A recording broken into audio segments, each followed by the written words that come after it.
இந்த போறப்பு தான் நல்லா ருசிச்சு சாப்பிட கிடைச்சது. அத நினைச்சுத்தான் மனோ உலகம் முழுவதும் பறக்குது.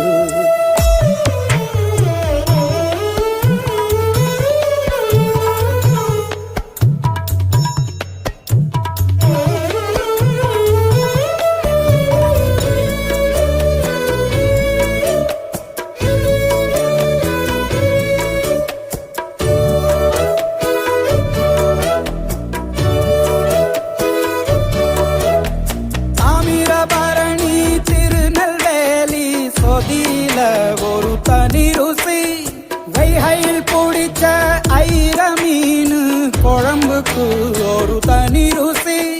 திண்டுக்கல் பிரியாணிக்கு கத்திரி தொக்கு இருக்கு. தென்காசி பரோட்டாக்கு சிக்கன் கறி இருக்கு. அம்மாவின் வாசம் உண்டு.